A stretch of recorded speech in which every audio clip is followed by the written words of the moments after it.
नमस्कार दोस्तों, मैं मनीष तिवारी आपका स्वागत करता हूं अपने YouTube channel SSS institute of education में। आज की जो हमारी क्लास है वो बेस्ड है 3D ज्योमेट्री के ऊपर। 3D ज्योमेट्री को ही हम बोलते हैं मेंसुरेशन। तो आज हम पढ़ेंगे 3D ज्योमेट्री या मेंसुरेशन के बारे में पढ़ेंगे।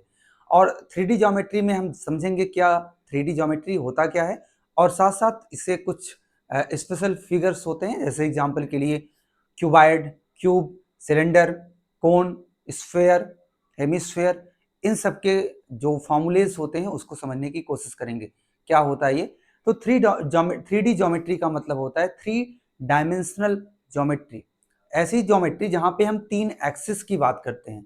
यहाँ पे हम 3 एक्सिस के बारे में बात करते हैं। जैसे एक एक्सिस हो गया यहाँ पे एक्स एक्सिस, और एक हो गया दूसरा वाई एक्सिस, और तीसरा यहाँ पे एक और होता है जेड एक्सिस। ठीक है, एक और एक्सिस हम कह सकते हैं यहाँ पे जेड एक्सिस भी होता है। तो जहाँ पे 3 एक्सिस की बात करते हैं, यहाँ पे जैसे लेंथ हो गया, ब्रेथ हो गया और हाइट हो गया। तो आप जब क्यूबाइड देखते हो तो क्यूबाइड में आपको लेंथ, ब्रेथ और हाइट तीनों चीजें दिखती हैं। ठीक है, मतलब थिकनेस भी दिखता है। जैसे अभी आप स्क्रीन पे मुझे देख रहे होगे तो स्क्रीन पे जो भी आप फिगर देखते हो वो क्या है, वो 2 डायमेंशनल ज्योमेट्री है। लेकिन जो आप रियल आंखों से देखते हो, मतलब सच में देखते हो, वो वहां पे आपको 3 डायमेंशनल आप फिगर को देखते हो, मतलब 3 डायमेंशनल फिगर को देखते हो जब आप आंखों से देखते हो, रियल में देखते हो। लेकिन अगर आप स्क्रीन पे देखते हो, फोन पे या लैपटॉप पे किसी चीज को देख रहे हो या टीवी पे देख रहे हो, तो वो क्या है, वो है 2 डायमेंशनल फिगर है। ठीक है, 2 डायमेंशनल फिगर है, उसमें लेंथ है, ब्रेथ है, लेकिन उसमें थिकनेस नहीं है कहीं भी। लेकिन आपको लगता है वहां पे थिकनेस है, लेकिन थिकनेस होता नहीं है। ठीक है, जब आप 3D मूवी देखते हो तो वहां भी एक विजुअल तरीके से 3D फिगर दिखाई जाती है, वहां पे लगता है कि यहाँ पे थिकनेस भी है। ठीक है, तो आपको समझ में आया 3D ज्योमेट्री क्या है। तो जैसे ये एक फिगर है, ये एक पिरामिड फिगर है। पिरामिड फिगर, देखो पिरामिड और प्रिज्म, आपको दो ही चीजें समझनी है। अगर आपने दो चीजों को समझ लिया अच्छे से कि पिरामिड क्या होता है, प्रिज्म क्या होता है, तो लगभग कॉन्सेप्ट आपके क्लियर हो जाएंगे। लगभग जो फॉर्मूलेज होते हैं, ठीक है, चाहे क्यूब के, क्यूबाइड के, सिलेंडर के, कोन के, ये सब आसानी से आ जाएंगे अगर आप दो फिगर को सही तरीके से समझ लेते हो। एक है पिरामिड और एक होता है प्रिज्म। क्योंकि जो क्यूब है या क्यूबाइड है या सिलेंडर है, ये सब एक तरह का प्रिज्म फिगर होता है। कोन कोन एक तरह का पिरामिड फिगर होता है। तो अगर आपने प्रिज्म और पिरामिड को समझ लिया तो ये सारे जो फिगर थे इसके बारे में तो आपने समझ लिया बहुत आसानी से। तो देखो ये एक पिरामिड है। पिरामिड में कोई एक बेस हो सकता है और इसका जो टॉप है ना वो पॉइंटेड होता है। हमेशा जब पिरामिड का जो टॉप है वो क्या होता है, ये पॉइंटेड टॉप होता है। और बेस इसका कोई भी हो सकता है। जैसे यहाँ पे एक रेक्टेंगुलर बेस है, यहाँ पे ट्रायंगुलर बेस भी हो सकता है, हेक्सागोनल बेस भी हो सकता है, पेंटागोनल बेस भी हो सकता है। मतलब बेस कुछ भी हो सकता है, ऑक्टागोनल, पेंटागोनल, डेकागोनल, कोई भी बेस हो सकता है। लेकिन टॉप हमेशा क्या होगा, पॉइंटेड टॉप ही होगा। ये आपको क्लियर होना चाहिए। पिरामिड जो फिगर होता है इसका पॉइंटेड टॉप होता है और बेस कुछ भी हो सकता है। नेक्स्ट और समझते हैं हम। देखिए यहाँ पे कुछ फिगर दिखाई दे रहे हैं, ये प्रिज्म का फिगर है। देखो ये एक रेक्टेंगुलर प्रिज्म है। रेक्टेंगुलर प्रिज्म में क्या होता है, बेस और टॉप दोनों सेम होते हैं। मतलब जो बेस है वही टॉप भी है। अगर रेक्टेंगल बेस है तो सेम रेक्टेंगल टॉप भी होता है। बेस और टॉप हमेशा सेम होता है। आप चाहे जिस ओरिएंटेशन से देखो, आप किसी भी ओरिएंटेशन से देख सकते हो। जैसे एग्जांपल के लिए ये एक फिगर है, ये क्या है, ये एक बॉक्स टाइप का फिगर है। अब यहाँ पे देखो, आप अगर आप इस ओरिएंटेशन से देखते हो, इस ओरिएंटेशन से, तो आपको जो ये बेस है यहाँ पे सेम उसका टॉप भी यहाँ पे दिखेगा। आप इस ओरिएंटेशन से देखो तो बेस भी टॉप भी दोनों सेम, मतलब बेस और टॉप दोनों सेम होता है। ठीक है, तो मतलब प्रिज्म फिगर में बेस और टॉप दोनों सेम होता है। ठीक है, जैसे यहाँ पे आपको दिखाई दे रहा है, ये रेक्टेंगुलर एक प्रिज्म है। ठीक है, ये एक पेंटागोनल प्रिज्म है, ये एक हेप्टागोनल प्रिज्म है, 7 साइड इसमें है। ये एक ट्रेपेजोइडियल प्रिज्म है। ठीक है, और मतलब यहाँ पे ट्रेपेजियम, मतलब बेस और टॉप दोनों क्या है, ट्रेपेजियम है। ये ऑक्टागोनल प्रिज्म है। ऑक्टागोनल प्रिज्म इस तरह दिखता है। हेक्सागोनल प्रिज्म है, स्क्वायर है, ये स्क्वायर मतलब स्क्वायर बेस का प्रिज्म है। ये ट्रायंगुलर प्रिज्म है। ठीक है, ट्रायंगुलर प्रिज्म मतलब बेस और टॉप दोनों क्या है, ट्रायंगुलर है। ठीक है, तो प्रिज्म क्या होता है आपको समझ में आया। जिसके बेस और टॉप क्या हो, इक्वल हो, मतलब हम कह सकते हैं सिमिलर बेस और टॉप हो। अगर उसको ज्वाइन करते हो सभी वर्टिसेस को तो हम कह सकते हैं वो क्या बन जाएगा, प्रिज्म बन जाएगा। तो आपको प्रिज्म समझ में आया, प्रिज्म क्या होता है। नेक्स्ट समझते हैं कुछ चीजें। जैसे एक क्यूबाइड है, क्यूबाइड के बारे में हम समझते हैं कि पहले तो हम प्रिज्म को समझते हैं क्या होता है, ठीक है, प्रिज्म के बेसिक को समझेंगे फिर क्यूबाइड वगैरह समझते हैं, ठीक है। तो आपको प्रिज्म जब समझना है, प्रिज्म में क्या होता है आपको यहाँ पे क्लियरली समझना चाहिए। देखिए जो प्रिज्म स्ट्रक्चर होता है, प्रिज्म, उसका पहली बात तो ये बेस और टॉप सेम होता है, ठीक है। प्रिज्म का वॉल्यूम अगर आपको निकालना है, प्रिज्म का अगर वॉल्यूम आपको चाहिए, volume of prism equal to area of base, area of base into height, area of base into height, ये होता है प्रिज्म का volume, area of base into height. मतलब एक फॉर्मूला आपको याद रखना है, प्रिज्म का वॉल्यूम क्या होता है, area of base into height. अगर आपको बेस पता हो और अगर आपको हाइट पता हो, मतलब किस तरह का प्रिज्म है, रेक्टेंगुलर प्रिज्म है या स्क्वायर का प्रिज्म है, जिस तरह का भी प्रिज्म हो, अगर आपको प्रिज्म का बेस पता हो और प्रिज्म की हाइट पता हो, दो चीजें आपको अगर क्लियर हो तो आसानी से आप कह सकते हो प्रिज्म का वॉल्यूम क्या होगा, area of base into height, ठीक है।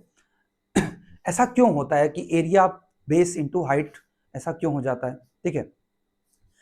आप एक काम करिए, आप एक रेक्टेंगुलर कोई भी एक, मान लो कार्डबोर्ड है एक रेक्टेंगुलर, या एक पेज है रेक्टेंगुलर पेज, और उस रेक्टेंगुलर पेज के ऊपर एक पेज के ऊपर हल मतलब पेज के ऊपर पेज को स्टैक करते चले जाइए, मतलब एक पेज के ऊपर दूसरा पेज ऐसे रखते चले जाइए, तो कुछ देर बाद आपको एक हाइट मिल जाएगी, कुछ देर के बाद आपको हाइट मिल जाएगी।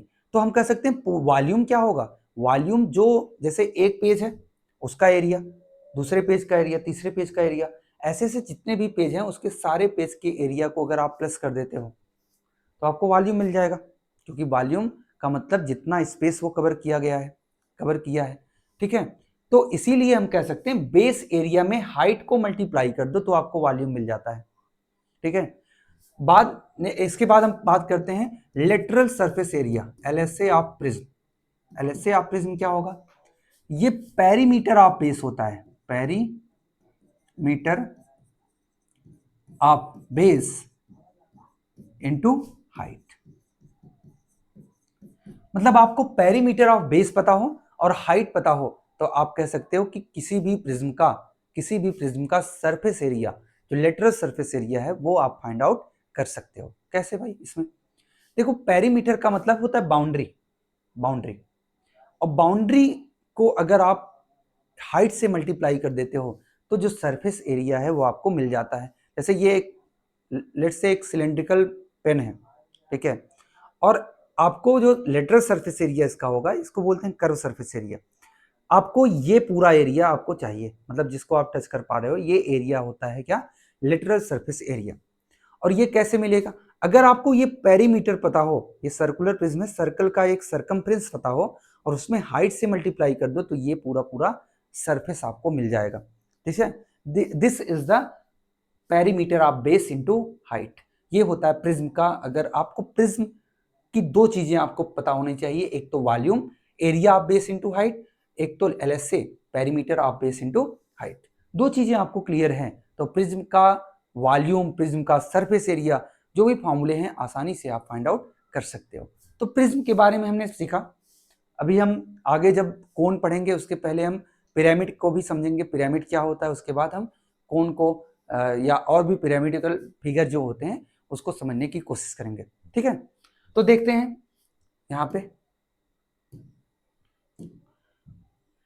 अभी हम सबसे पहले हम बात करेंगे क्यूबाइड। क्यूबाइड एक तरह का क्या होता है, प्रिज्म फिगर होता है। क्यूबाइड एक तरह का क्या होता है, प्रिज्म फिगर होता है। इसका जो बेस होता है वो रेक्टेंगुलर बेस होता है। क्यूबाइड का जो बेस होता है वो कैसा बेस होता है, रेक्टेंगुलर बेस होता है क्यूबाइड का। तो क्यूबाइड को हम समझने की कोशिश करेंगे, क्यूबाइड का वॉल्यूम क्या होता है, क्यूबाइड का सरफेस एरिया क्या होता है। तो सबसे पहले हम ये समझेंगे क्यूबाइड के कितने फेसेस होते हैं, ठीक है, किसी भी क्यूबाइड के कितने फेसेस होते हैं। तो आपको दिख रहा है फेसेस यहाँ पे एक, ये 2 3 4, ठीक है, और 5 और 6, कुल मिला के 6 फेसेस हैं। कुल मिला के कितने फेसेस हैं आपको दिख रहे हैं? 6 फेसेस दिख रहे हैं। देखो 1 2 टॉप और बॉटम का, फिर एक ये और एक ये, 4 हो गया, एक इस साइड का और ये एक इस साइड का। इसका मतलब कुल मिला के 6 फेसेस होते हैं क्यूबॉइड के। अब हम बात करेंगे एजेस कितने होते हैं, या उसके पहले वर्टिसेस कितने होते हैं। क्या वर्टिसेस?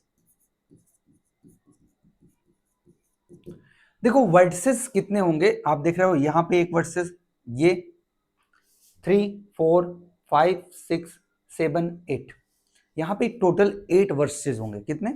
8 वर्टिसेस होते हैं क्यूबॉइड के, 8। और एजेस कितने होंगे? एजेस टोटल होते हैं 12। आप देखिए 12, देखो 4 ऊपर हो गया, ये वाला एजेस है, ये धारदार जो है यहाँ पे, ये एजेस है। 4 ऊपर हो गया, 4 नीचे हो गया, और 4 यहाँ पे साइड साइड में 4 है, ठीक है। कुल मिला के 12 एजेस होते हैं। तो क्यूबॉइड के बारे में इतना आपको क्लियर हुआ, ठीक है।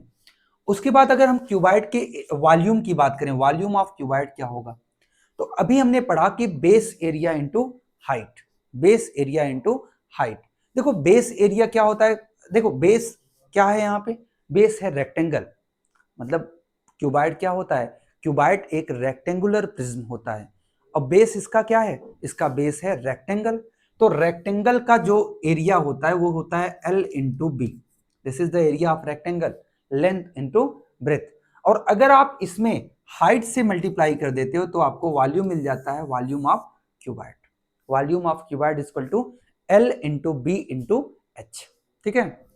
अगर हम वॉल्यूम का लेटरल मतलब इसका lateral surface area find out करने की कोशिश करें, LSA of cuboid, lateral surface area cuboid का क्या होगा, इसको अगर हम फाइंड आउट करने की कोशिश करते हैं तो क्या आपको मिलेगा। देखिए लेटरल सरफेस एरिया का मतलब ये होता है बेस पेरीमीटर इंटू हाइट, और क्यूबॉइड का जो पेरीमीटर होता है वो होता है 2 into L plus B, 2 into L plus B, this is perimeter.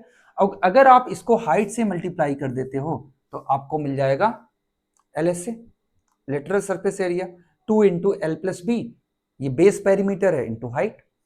तीसरा, अगर आपको टोटल सरफेस एरिया चाहिए, देखो टोटल सरफेस एरिया में आपने नीचे का सरफेस और ऊपर का सरफेस, नीचे का सरफेस लेट से LB है, ऊपर का भी LB है, मतलब 2LB आपने यहाँ पे ऐड करना छोड़ दिया था। मतलब लेटरल सरफेस एरिया में केवल लेटरल पार्ट को लिया जाता है, टॉप और बॉटम को यहाँ पे छोड़ देते हैं लेटरल सरफेस एरिया में। तो अगर आप यहाँ पे टॉप और बॉटम को भी लेते हो तो देखो 2 कॉमन ले लो, LH प्लस BH, मतलब हम कह सकते हैं LB plus BH plus HL, ये हो जाता है total surface area of cuboid. देखो क्यूबॉइड के बारे में और भी चीजें आपको समझनी है क्या, देखो इतना आपको क्लियर हुआ अगर, तो इतना मैं मिटाता हूं, ये समझ में आया होगा। फेसेस इसके 6 होते हैं, वर्टिसेस 8 होते हैं, एजेस 12 होते हैं, वॉल्यूम क्यूबॉइड का LBH होता है, बेस एरिया इंटू हाइट, और LSA क्या होता है, base perimeter into height, 2 into L plus B into H, और TSA 2 into LB plus BH plus HL। इसमें क्या होता है, इसमें एक मतलब दो फेसेस और ऐड हो जाते हैं, एक टॉप के और एक बॉटम के, ठीक है। इतना आपको क्लियर होना चाहिए।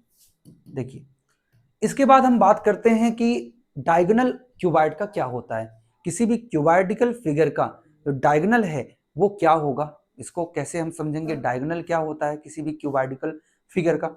देखो डायगोनल का मतलब ये होता है कि इसके जो नीचे वाला, मतलब हम कह सकते हैं बेस का एक कॉर्नर ले लो, और इसके जस्ट सामने एक टॉप का कॉर्नर ले लो, और इन कॉर्नर को अगर आप मिला देते हो तो ये जो है यही क्या हो जाएगा, यहाँ पे डायगोनल हो जाएगा, ठीक है। अब इसको अगर आपको फाइंड आउट करना है तो पहले तो जो बेस है, बेस के ये वाला सरफेस आपको मिलना चाहिए, दिस सरफेस, और आपको पता है ये लेट से ये L है और ये B है, ये लेंथ है और ये ब्रेथ है, तो आपको ये समझ में आ रहा है ये 90 डिग्री होता है, सारे सरफेस जो सारे एजेस होते हैं वो 90 डिग्री पे होते हैं एक दूसरे के। तो ये क्या हो जाएगा, ये हो जाएगा L² प्लस B², ये जो है पाइथागोरस से ये L square plus B square हो जाएगा, और एच है ये, तो ये भी क्या होगा, ये भी परपेंडिकुलर होगा, ये भी क्या होगा, परपेंडिकुलर होगा, 90 डिग्री पे होता है।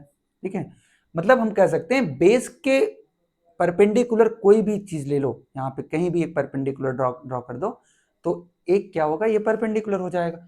इसका मतलब जब इसमें पाइथागोरस लगाओगे तो आपको मिल जाएगा L square plus B square plus H square, length square plus breadth square plus H square, height का स्क्वायर।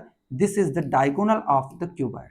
क्यूबॉइडिकल डायगोनल क्या होता है आपको क्लियरली समझ में आया होगा कि क्यूबॉइड के डायगोनल का जो फॉर्मूला है ये कैसे बनता है ये। ठीक है, दिस इज क्यूबॉइड। देखो क्यूबॉइड के बारे में कुछ चीजें और आपको पता होनी चाहिए। क्या पता होनी चाहिए भाई? देखो, अगर आपको 3 सरफेस के बारे में पता है, लेट्स से आपको एक सरफेस पता है S1 मतलब L इंटू बी के बारे में पता है, लेट्स से ये सरफेस आपको पता है। दूसरा एडजेसेंट सरफेस ये आपको पता है क्या, B और H, S2 जो है B इंटू H है। ठीक है, और आपको तीसरा सरफेस भी पता है, ये वाला पीछे वाला सरफेस, जो ये पीछे सरफेस है, इसके बारे में पता है कि ये S3 है और ये H इंटू L है। अगर आपको 3 सरफेस, किसी भी क्यूबॉइड के 3 सरफेस के बारे में पता है, तो क्यूबॉइड का अगर वॉल्यूम सरफेस के रिलेशन में अगर क्यूबॉइड का वॉल्यूम फाइंड आउट करना चाहो तो क्या हो सकता है, तो आप एक काम करो, इन सबको मल्टीप्लाई कर दो। मल्टीप्लाई करोगे तो क्या होगा, S1 S2 S3 मिल जाएगा, और यहां से देखो L 2 बार है तो L स्क्वायर, B भी देखो 2 बार है, मल्टीप्लाई करोगे B स्क्वायर, H 2 बार है H मल्टीप्लाई करोगे H स्क्वायर। इसका मतलब मैं कह सकता हूं कि under root S1 S2 S3 दोनों तरफ का अंडर रूट ले लो तो ये हो जाएगा LBH, और LBH क्या होता है, ये तो वॉल्यूम होता है, वॉल्यूम, तो V की वैल्यू हो जाएगी under root S1 S2 S3। V की वैल्यू, वॉल्यूम की value in the surface area, मतलब जो एडजेसेंट सरफेस है उसके जो एरिया है उसके टर्म में क्या हो जाएगी, V की value under root S1 S2 और S3 हो जाएगी। This is the volume of cuboid. ठीक है, वॉल्यूम ऑफ क्यूबॉइड के बारे में आपको क्लियरली समझ में आया होगा, वॉल्यूम क्यूबॉइड का कैसे फाइंड आउट करते हैं अगर आपको सरफेस एरियाज गिवन हो। मतलब 3 सरफेस अगर आपको गिवन है तो आप क्यूबॉइड के वॉल्यूम को फाइंड आउट कर सकते हो। ठीक है, आपको समझ में आया क्यूबॉइड के बारे में क्लियरली? ठीक है, मैं सारे फॉर्मूले एक जगह पे लिख दे रहा हूं फिर से। ठीक है, क्या है क्यूबॉइड के बारे में समझना। देखो क्यूबॉइड के जो फेसेस होते हैं, क्यूबॉइड के जो फेसेस होते हैं वो कितने होते हैं, देखो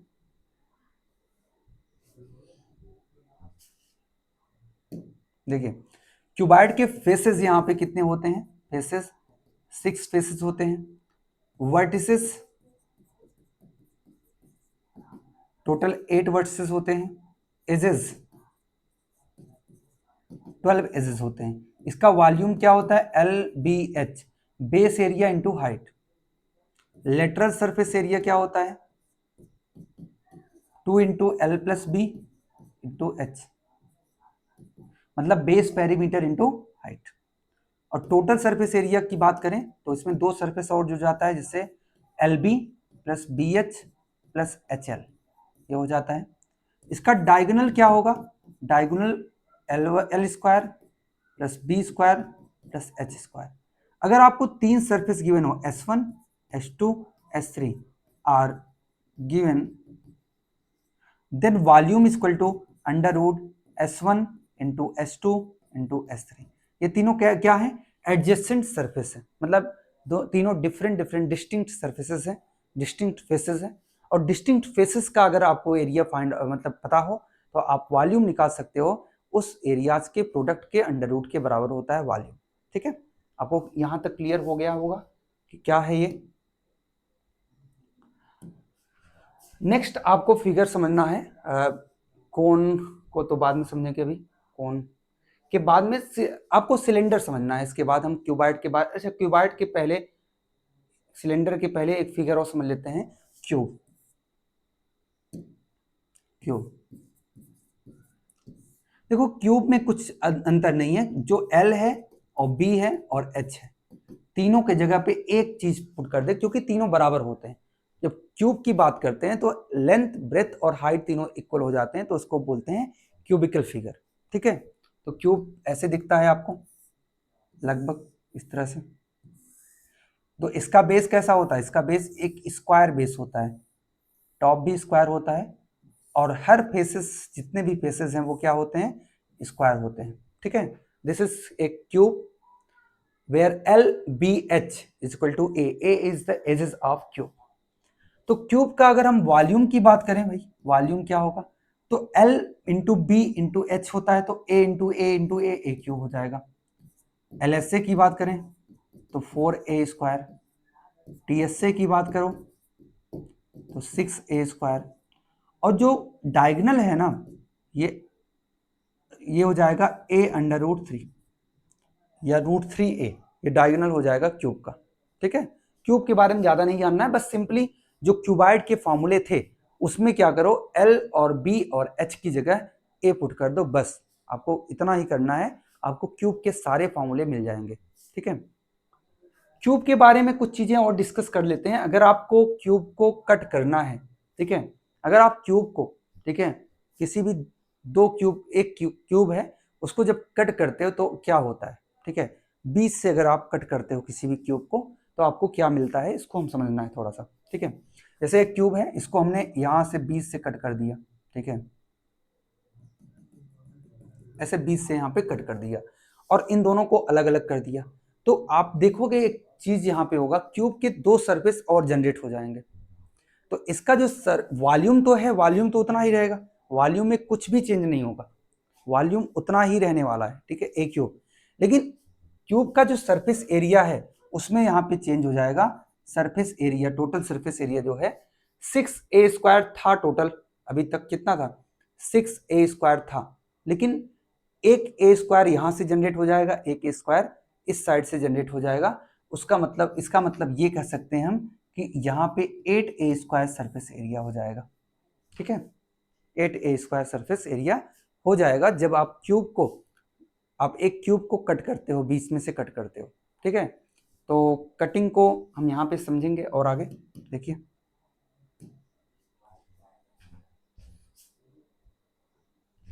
तो आपको क्यूब समझ में आया होगा कि क्यूब में क्या होता है। क्यूब में जो भी फॉर्मूलेज हैं, जो भी क्यूबाइड के फॉर्मूलेज हैं, उसमें बस आपको ए पुट कर देना है, मतलब LBH तीनों की जगह पे ए पुट कर देना है। ठीक है, तो क्यूबाइड, क्यूब और क्यूबाइड आपको समझ में आ गया होगा। नेक्स्ट है आपको पढ़ना है सिलेंडर। ठीक है, पहले सिलेंडर समझ लेते हैं, सिलेंडर क्या है। अभी हम आज केवल क्यूबाइडिकल फिगर समझेंगे। ठीक है, तो सिलेंडर समझते हैं। सिलेंडर भी एक तरह का क्या है भाई? सिलेंडर भी एक तरह का क्यूब ही, मतलब प्रिज्म ही है। तो अगर प्रिज्म है तो प्रिज्म का जो वॉल्यूम होता है वो क्या होता है भाई? Volume equal to base area into height. देखो बेस इसका क्या है? सर्कुलर बेस है, बेस इसका सर्कुलर है, और अगर सर्कुलर बेस है तो हम कह सकते हैं कि जो सर्कुलर बेस है तो area of circle pi R square, और अगर आप उसमें एस से मल्टीप्लाई कर देते हो तो आपको वॉल्यूम मिल जाता है क्यूबाइड, मतलब सिलेंडर का। अगर सिलेंडर का मैं कर्व सरफेस एरिया की बात करें, देखो यहाँ पे लेटरल सरफेस एरिया नहीं होगा, यहाँ पे कर्व सरफेस एरिया, क्योंकि जो सर्कल होता है या हम कह सकते हैं सिलेंडर होता है, उसका जो सरफेस होता है वो कर्व होता है, इसीलिए हम इसको बोलते हैं कर्व सरफेस एरिया। तो कर्व सरफेस एरिया जो है वो क्या होता है? Base perimeter. अच्छा, सर्कल का जो सरकमफ्रेंस है वो कितना होता है? 2πr होता है। तो 2πr में अगर आप h से ऐड कर दे, मतलब h से मल्टीप्लाई कर देते हो तो आपको मिल जाएगा किसी भी सिलेंडर का सरफेस एरिया। कौन सा? Curve surface area. अगर आप टोटल सरफेस एरिया की बात करें तो टोटल सरफेस एरिया क्या होता है भाई? सिलेंडर का टोटल सरफेस एरिया, देखो सिलेंडर का जो टोटल सरफेस एरिया होता है वो 2πr में से, अगर आप पाई आर स्क्वायर ये, पाई आर स्क्वायर ये, 2πr स्क्वायर ऐड करते हो तो आपको मिल जाएगा 2πr कॉमन ले लो तो r plus H. This is the total surface area of cylinder. ठीक है, तो सिलेंडर में आपको समझ में आया टोटल सरफेस एरिया क्या होता है, कर्व सरफेस एरिया क्या होता है और वॉल्यूम क्या होता है। ठीक है, अभी हमने सिलेंडर के बारे में पढ़ा। कौन सा सिलेंडर? ये सॉलिड सिलेंडर था। ठीक है, सॉलिड सिलेंडर। अब देखो स्टैक की बात जब हो रही थी, जैसे एक डिस्क ले लो, डिस्क के ऊपर डिस्क ऐसे स्टैक करते चले जाओ तो आपको एक हाइट मिल जाएगी, और हाइट अगर मिल जाती है तो हम कह सकते हैं ये क्या हो गया, ये एक 3D फिगर हो गया। अभी क्या था, डिस्क एक 2D फिगर था। अब 2D फिगर को अगर आप स्टैक करते चले जा रहे हो, एक के ऊपर एक रखते चले जा रहे हो, तो आपको एक 3D फिगर मिल जाती है जो कि एक सिलेंडर है। ठीक है, अब सिलेंडर के बारे में थोड़ा सा और समझते हैं, कुछ चीजें, कुछ कॉन्सेप्ट समझते हैं। देखिए हम ब्लैंक पेज पे चलते हैं, यहाँ पे देखिए, दिस इज ब्लैंक पेज। देखो सिलेंडर के बीच में बारे में कुछ हम और भी समझते हैं कि अब हॉलो सिलेंडर क्या होता है। हॉलो सिलेंडर जो खोखला बेलन होता है, सिलेंडर को हम बेलन बोलते हैं ना, hollow cylinder, this is the hollow cylinder.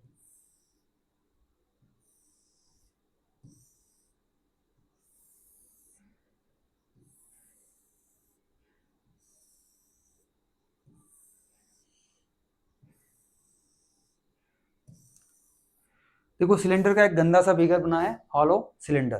ठीक है, तो देखते हैं हॉलो सिलेंडर के बारे में। अगर ये है R2 और ये रेडियस जो है वो क्या है, R1।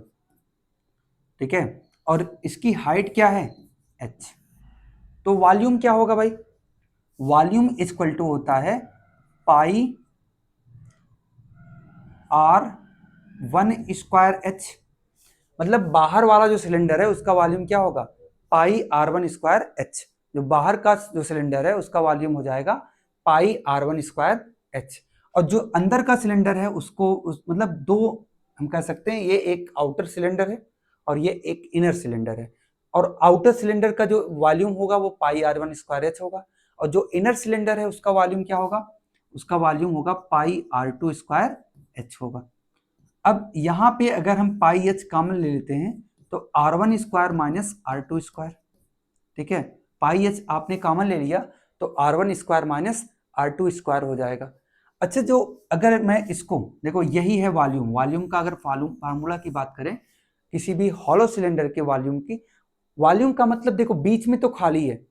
ऐसा मैं क्यों कर रहा हूं, यहाँ पे एक आउटर सिलेंडर में से इनर सिलेंडर को माइनस क्यों कर रहा हूं। जैसे आप एक पाइप को देखो, पाइप का जो बीच का जो स्पेस है वो तो गायब रहता है, वो तो खाली रहता है ना, हॉलो। इसका मतलब जो वॉल्यूम ये कवर करेगा, इसके जो मटेरियल इसका वॉल्यूम कवर करते हैं वो क्या है, वो केवल इतना ही रहता है। और अगर आप बाहर के सिलेंडर से माइनस कर देते हो अंदर के सिलेंडर को, तो आपको इसका वॉल्यूम मिल जाता है, वॉल्यूम ऑफ मटेरियल। इतना यहाँ पे मटेरियल यूज हुआ है। ठीक है, तो इसको थोड़ा सा और समझने की कोशिश करते हैं। देखिए यहाँ पे आप स्क्वायर फॉर्मूला लगाओगे तो ये हो जाएगा R1 square, R1 plus R2 क्या हो जाएगा, ये R1 plus R2, R1 plus R2, और यहाँ पे R1 माइनस R2। लेकिन अगर यहां से आपको थिकनेस चाहिए, देखिए ये है इसकी थिकनेस, थिकनेस को हम T से डिनोट करते हैं, तो पाई h R1 plus R2 into ये है थिकनेस। ठीक है, R1 माइनस R2। अगर आप आउटर रेडियस में से इनर रेडियस को माइनस करते हो तो आपको मिल जाएगा थिकनेस मिल जाएगा।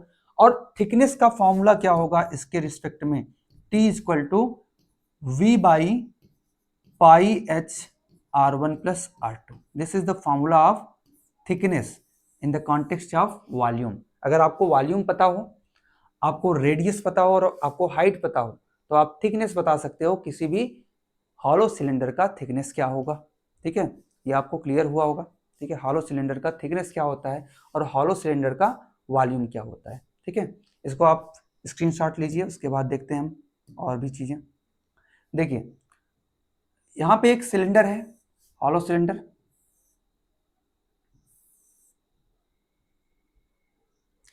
थोड़ा अच्छे से बनाते हैं इसको। This is hollow cylinder.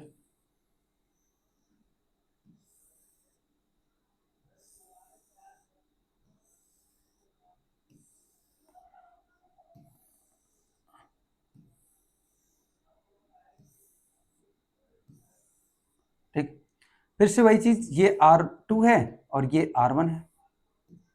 ठीक है, और ये H है।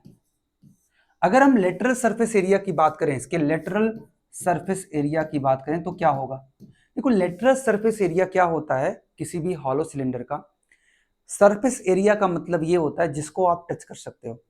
आप आउटर साइड से टच कर सकते हो, आप इनर साइड से टच कर सकते हो। जैसे एक पाइप है, पाइप में क्या कर सकते हो आप? आउटर साइड से भी इनर साइड से भी उसके सरफेस को टच कर सकते हो।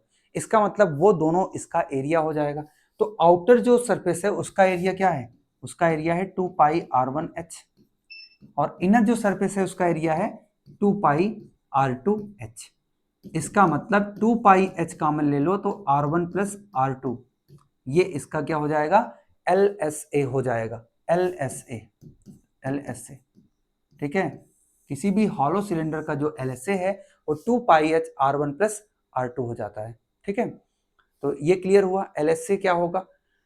अगर हम TSA की बात करें, TSA की, तो ये TSA में थोड़ा समझना, एक तो LSA तो होगा ही 2πh r1 प्लस r2, ये तो रहेगा ही, साथ साथ कुछ चीजें और जुड़ेंगी। देखिए जैसे ये सरफेस है, तो इस सरफेस का ये जो एरिया है और इस सरफेस का जो ये एरिया है, इसको भी यहाँ पे ऐड करना पड़ेगा। अब आप यहाँ पे समझिए, ये जो सरफेस है ऐसा आपको दिखेगा, ऐसा दिखेगा। अगर आपको ये सरफेस जो है इसका एरिया फाइंड आउट करना है तो आउटर एरिया जो पाई r1 स्क्वायर है, पाई r1 स्क्वायर में से पाई r2 स्क्वायर को माइनस करना पड़ेगा, और ऐसा आपको 2 बार करना पड़ेगा, 2 बार, ठीक है। आपको ऐसा 2 बार करना पड़ेगा, तो ये हो जाता है TSA। इसको थोड़ा सिंप्लीफाई करें तो देखो क्या मिलता है, 2πh r1 प्लस r2, ये मिलेगा। और यहां से 2 कॉमन ले लो, और r1 square minus r2 square, इसको लिख सकते हैं r1 प्लस r2 और r1 माइनस r2, ये लिख सकते हैं आप, ठीक है। यहां से आप 2 कॉमन ले लो, साथ साथ ये r1 प्लस r2 कॉमन ले लो, तो आपको मिल जाएगा h plus r1 minus r2। This is the formula of TSA। लेकिन आपको ये सब रटना नहीं है, ये सब कुछ भी नहीं रटना है, आपको बस इतना समझना है कि फिगर समझना है। फिगर में क्या है, LSA क्या होता है? LSA का मतलब जितना एरिया हम टच कर सकते हैं, ठीक है। ये कर्व जो सरफेस है इसके जो एरिया को टच कर सकते हैं, आउटर एरिया और इनर एरिया, दोनों का सम क्या होता है? LSA हो जाता है। और TSA में जो ये वाला पोर्शन है, ठीक है, ऊपर वाला और नीचे वाला पोर्शन, वो भी ऐड हो जाता है TSA में, ठीक है।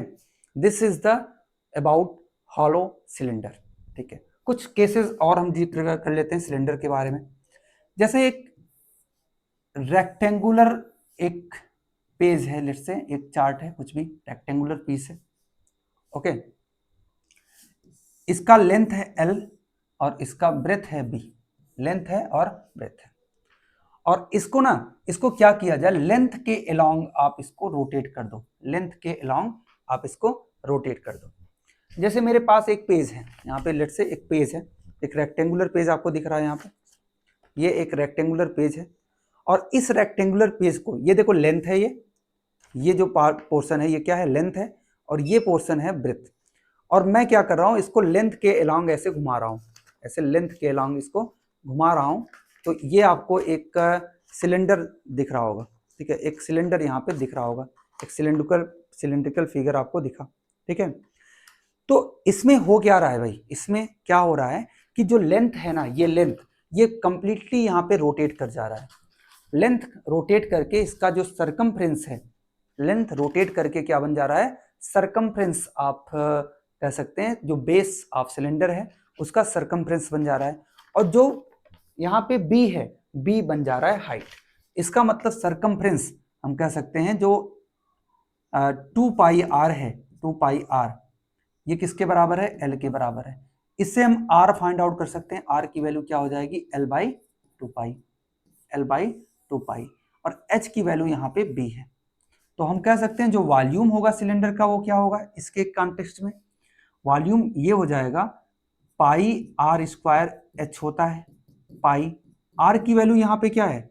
L/2π, इसका स्क्वायर करेंगे L स्क्वायर बाई 4π स्क्वायर, मतलब 2π का स्क्वायर क्या होता है? 4π स्क्वायर। H की वैल्यू क्या है? H की वैल्यू B है, B, ठीक है। तो H की वैल्यू यहाँ पे B है। तो अगर आप इसको सॉल्व करोगे, ठीक है, 4π स्क्वायर, तो पाई पाई से कैंसिल हो जाएगा, तो ये हो जाएगा L square B by 4 pi. तो वॉल्यूम यहाँ पे हो गया L square B by 4 pi. This is the volume of cylinder which is made by the rotate the page along the L, length के along द एल। यहाँ पे हम case लिख देते हैं along एल, एल के along। लेकिन अगर आप along बी रोटेट करते हो तो कुछ नहीं होगा, बस सब कुछ चेंज हो जाएगा। क्या कि वॉल्यूम यहाँ पे हो जाएगा B square L by 4 pi. This is volume B square L by 4 pi, ये हो जाएगा इसका वॉल्यूम। ठीक है, तो वॉल्यूम यहाँ पे चेंज होके B square L by 4 pi हो जाएगा। This is the volume of cylinder which is made by rotating the page along the B. along B अगर रोटेट करेंगे तो वॉल्यूम हो जाएगा B square L by 4 pi. देखो surface area में कोई चेंज नहीं होगा, सरफेस एरिया जो एल इंटू बी है वही सेम रहेगा एल इंटू बी। इसका भी surface area L into B ही रहने वाला है, कुछ भी चेंज नहीं होगा, लेंथ और ब्रेथ का प्रोडक्ट। ठीक है, तो आपको समझ में आया होगा यहाँ पे सिलेंडर के केस में सिलेंडर क्या होता है। इसके बारे में हम आगे चर्चा करेंगे। सिलेंडर को हमने समझा, सिलेंडर के बारे में और भी कुछ चीजें हैं, जैसे एक सिलेंडर है, उसको अगर उसमें दूसरा सिलेंडर को ड्रिल करके निकाल दिया जाए तो क्या चेंजेस होते हैं, वॉल्यूम में क्या चेंजेस होते हैं, सरफेस एरिया में क्या चेंजेस होते हैं। तो बहुत ही डिटेल में इसको डिस्कस करेंगे सारी चीज़ों को। तो आज की क्लास मैं यहाँ पे एंड करता हूँ। इसके अगले क्लास में हम कोण को समझेंगे, स्फीयर को और हेमिस्फीयर को, ठीक है, क्वाड्रेंट को, मतलब जो भी फिगर बन सकते हैं सारे फिगर के बारे में हम समझने की कोशिश करेंगे और डिटेल में उसको डिस्कस करेंगे। यहाँ पे मैं ड्रिलिंग समझाऊंगा आपको कि किस तरह से आप किसी फिगर में ड्रिल करके निकाल सकते हो उसका वॉल्यूम, उसका एरिया, और साथ साथ कॉम्बिनेशन ऑफ फिगर। ठीक है, एक फिगर के ऊपर अगर आप दूसरे फिगर को कंबाइन करते हो तो उस केस में क्या सरफेसेस बनते हैं, क्या कौन से सरफेस ढक जाएंगे, कौन से सरफेस नया बन जाएंगे, नए बन जाएंगे। तो इन सब चीज़ों को अगर आप फिगर को बहुत ही अच्छे से डिस्कस करते हो तो आपको ऐसे क्वेश्चन में कभी भी प्रॉब्लम नहीं होगी। ठीक है, और ये चैप्टर बहुत महत्वपूर्ण है। ये कई एग्जाम में, जैसे बेसिक एग्जाम अगर आप 9-10 की बात करो तो 9-10 के बेसिक और 7-8 6-7-8 या CHS का जो एग्जाम होता है, साथ साथ आप जो कम्पिटेटिव एग्जाम, जितने भी कम्पिटेटिव एग्जाम देते हो वहाँ पे 3D ज्योमेट्री या मेंसुरेशन का सिलेबस वहाँ पे एडेड है। और तो इसको देखना, बहुत अच्छे से आपको समझ में आएगा सारी चीज़ें। और thank you for watching this.